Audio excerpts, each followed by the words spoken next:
I loved my time with Steam in the Park at the National Mall and Memorial Parks. I selected this Steam in the Park location because it seemed tailor-made for me, a proud history nerd, STEManista, and a huge fan of Dr. Drizzle and Expeditions in Education. I've been to Washington, D.C. a few times and loved every visit, but this experience was different.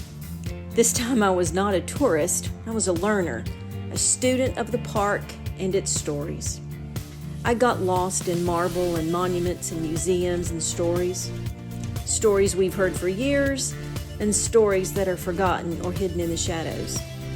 I listened as the rangers shared their expertise, knowledge, and stories. I stood in awe beside monuments built from stone to honor patriots and heroes. I learned to process my learning through art and poetry, and I persevered through some personal challenges.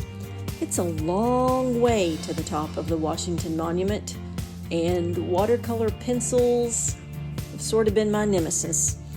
But I made it through and I conquered those. But by far the richest blessing came from the people.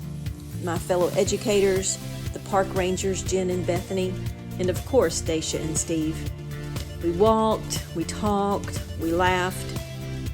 We walked and talked some more, and we laughed more, and we laughed a lot. I learned with them, and I learned from them, and we all learned together. It was a powerful experience. I knew none of them before the trip, but I left confident in calling each one of them friend. My Steam in the Park adventure enriched my understanding of our history and my capacity as an educator. I can't wait to share these experiences with my students. I want them to see the power of knowledge, of seeing and hearing from different perspectives, and experiencing our national parks for themselves. And as a bonus, I hope they see in me the joy of being a lifelong learner.